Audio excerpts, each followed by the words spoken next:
Hello everyone, for now on, let's have the coastal development and management, resource management. What is coastal development? Coastal development causes loss of semi-natural and natural land, destruction and fragmentation of coastal habitats, and is also related to increased erosion levels and increased discharge of diffuse pollution and marine litter to the marine environment. Impacts from coastal development: construction projects, piers, channels, airstrips, dikes, land reclamation, etc. can kill corals directly. Degradation of coral reefs can result in lost tourism revenue in countries that depend on reef-based tourism and reduce fish populations. Coastal construction can cause chronic sedimentation, sewage influent, industrial discharge, and changes in water flow and runoff, which can adversely affect coral growth rates and metabolic activities, as well as directly kill corals. Removal of reefs can result in beach erosion, land retreat, and sedimentation. Sedimentation can smooth the reefs or increase turbidity in coastal waters, thus reducing light needed for coral growth survival. Pollutants can lead to increase in coral diseases and mortality, cause changes in coral community structure, and impede coral growth, reproduction, and larval settlement. Example: nutrient runoff can lead to algal blooms that stifle coral growth. Mining of coral for construction materials can lead to long-term economic losses in terms of lost benefits for fisheries, coastal protection, tourism, food security, and biodiversity.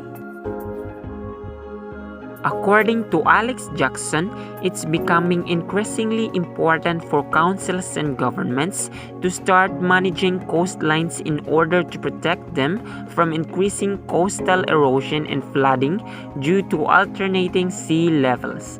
The reason for coastal management is obvious: to protect homes and businesses from being damaged and even destroyed by coastal erosion or flooding.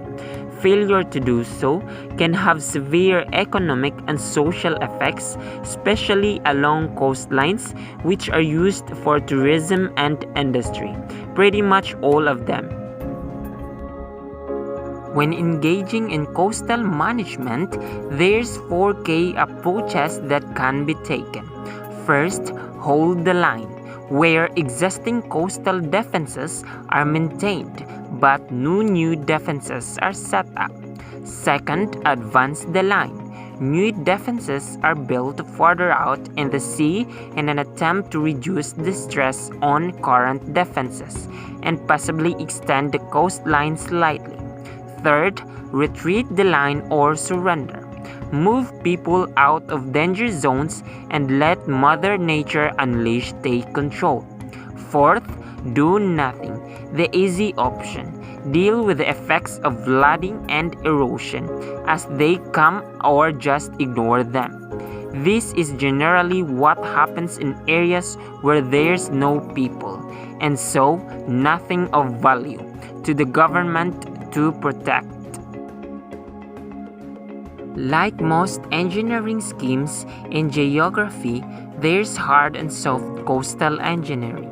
As usual, hard engineering techniques are high technology, high-cost human-made solutions.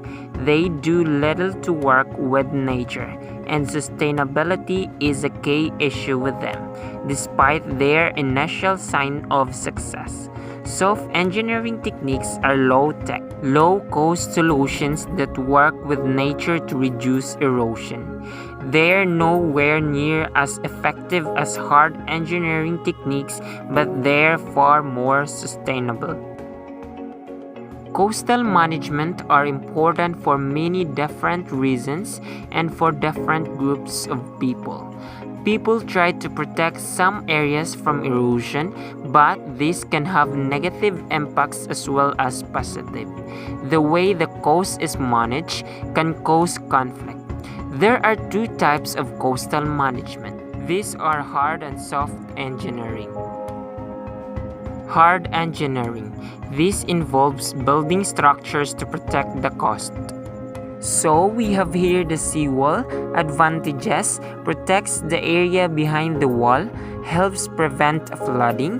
Disadvantages: very expensive, waves bounce off the wall and score the beach, removing material, can look ugly. Grounds. Advantages: helps to stop longshore drift, moving material along the coast, traps sediment and builds up beaches. Disadvantages: may create problems elsewhere because they starve other beaches of sediment. For the riprap or rock armor. Advantages: large boulders absorb wave energy and reduce the power of the waves. Disadvantages: strong waves can move or undermine the boulders, nor can look ugly. Another, soft engineering. This involves working with nature by using natural materials or allowing nature to take back areas. Beach nourishment. Advantages: adding more sand or shingle widens the beach and waves lose power traveling across it, looks natural. Disadvantages: doesn't last very long. Manage retreat. Advantages: land becomes marsh, slowing waves and reducing erosion, creates new habitats. Disadvantages: land is lost. What is management of natural resources?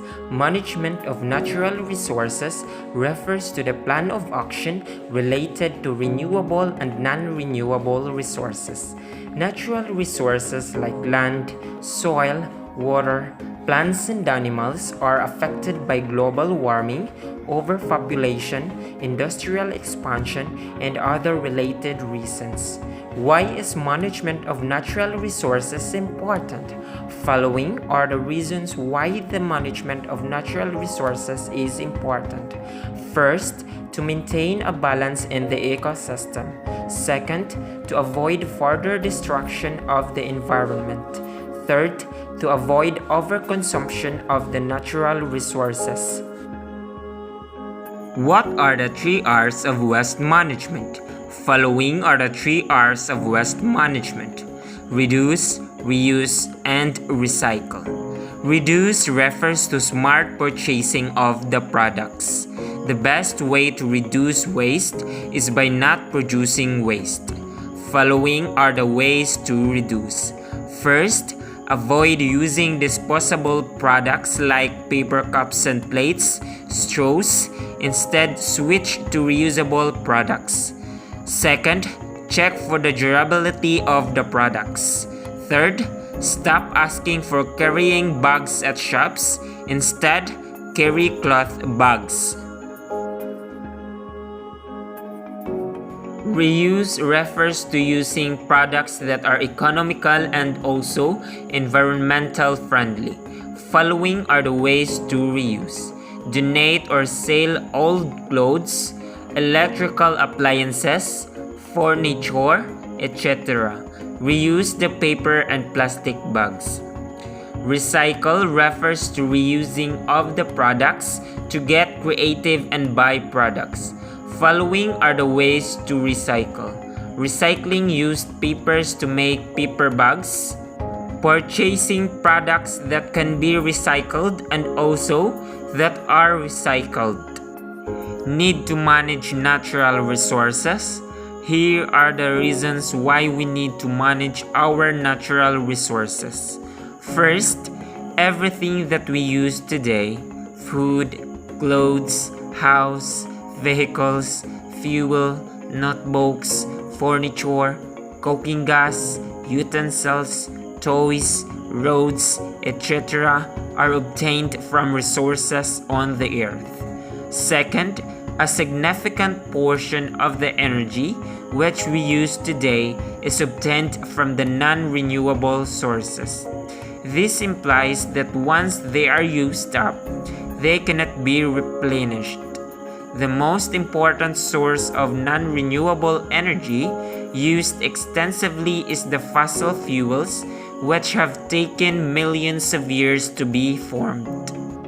Third, managing the resources would not only ensure its rational use, but also put a limit to the degradation it is causing to the environment. For example, the usage of resources in different forms generates a lot of waste, which is being disposed of into the water bodies. This, in turn, is polluting the rivers and lakes. Limiting usage will also reduce waste generation and pollution. Here are the different types of natural resources. There are many ways of classifying these natural resources. They can be biotic or abiotic, that is derived from organic materials or inorganic materials. Another way of classification of resources is by the amount of resource available for human consumption. Through this, resources can be classified into exhaustible and inexhaustible natural resources. First, inexhaustible natural resources, nature has blessed us with an unlimited supply of resources, such as air, water, and sunlight. These resources are called inexhaustible resources. They are also called renewable resources. Second is exhaustible natural resources. As the human population is increasing at an outstanding rate, we have reached a number of 7.4 billion today. Naturally, this means that we are utilizing more and more natural resources. If we go at this rate, we will soon reach a day when nature will not be able to provide us with resources such as plants and trees, plus animals, mineral oils, fossil fuels as coal, petroleum, and natural.